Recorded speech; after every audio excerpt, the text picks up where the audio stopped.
What is vote-by-mail canvassing and what does it look like in your county? Vote-by-mail canvassing is just another way, a fancy way of saying that we count the votes. What's been sent back from our voters, what they've mailed back into us, we're just verifying what the voters have sent back to us.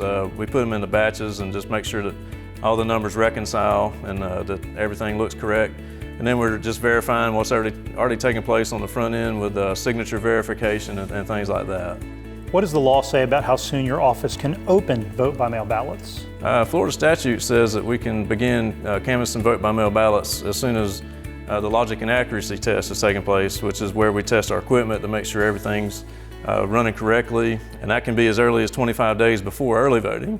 And conceivably, if a county were to do the full 15 days of early voting, that could be 40 days prior to the election. Who serves on the canvassing board? According to Florida statute, the canvassing board consists of 3 members: the supervisor of elections, the county judge serves as the chairman of the board.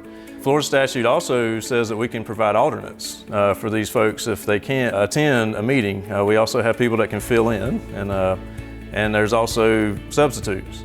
In case, like in my instance, supervisor of elections is unable to attend a meeting or take part, or if I had to recuse myself for the canvassing board because I've got opposition or something like that, there's also a provision there for substitutes that can come in and take my place, because at that point I can't vote, and you have to have a 3-member board to be able to vote. The job of the canvassing board is simply to make sure that all the ballots are accounted for, that we're reconciling everything that's come in, what we've collected, and then at times we do run into discrepancies. Vote-by-mail ballots come in, maybe they're missing a signature, maybe something is incorrect. Sometimes we have husbands and wives that mix up their signatures. We have to verify all those things. How does a canvassing board determine voter intent?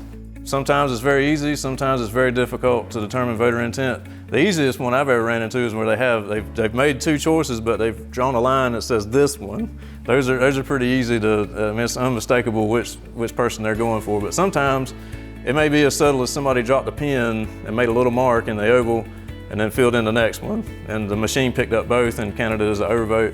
We determine those kind of things. What happens if there's disagreement between board members about voter intent? That's what's good about having a 3-member team, is you have a tiebreaker. You got to have at least 2 members that are in agreement to form a majority. And how do you track the ballots that have been canvassed? We have ballot accounting forms.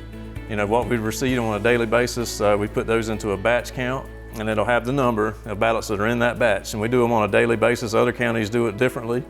And then once we have that, we place them in our vault, which is inside of a secure room that has dual factor authentication to be able to access, and then you got to have a code to get into the safe. And then when the canvassing board is ready, we'll produce those batches, and then we'll go through and verify the batch. There's a number on each batch form, and we go through and count the ballots to make sure that that number of ballots is in that batch. So once voter intent has been determined by the canvassing board, we'll feed those ballots through the tabulator, and we'll get the results generated from that. This is the final step in the process of canvassing vote-by-mail ballots.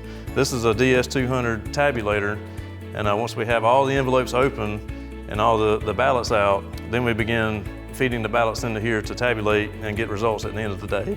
We already have a printout of how many ballots should be fed through here, so at the end of the day we reconcile those two, that this number on this screen should match what we already have on file. And this machine has several built-in safeguards that we go through every time we meet. The compartment here with the USB stick where we're going to read into the computer so we can get the results so we can upload to the website, that's under a lock. You flip this down, this is all locked. When we unseal everything at the beginning of the canvassing board meeting, so everything is sealed and secured, so everything we do has a check and a balance through the whole process.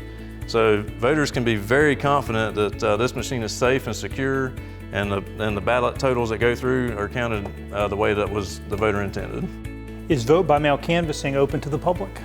Absolutely. Everything we do is open, transparent, and we wouldn't want it any other way. We want the public to be secure in knowing that what we're doing is on the up and up, that we're doing it correctly, and that they can come and they can watch it, they can view it. We encourage it. It's wide open to the public. Anything we do, we want the public to be comfortable with how we do and how we perform these duties. And ultimately, at the end of the night, if there were to be a discrepancy in the vote counts, the vote tally, we have paper ballots. We can go back and we can reconcile, we can audit it and see what happened. So voters can be confident that if a race is close, we can go back to the paper ballots and we go through the audit system that way. We can reconcile the ballots and figure out who won the election. And why can voters trust their supervisor of elections? I'm duly elected. My job depends upon it.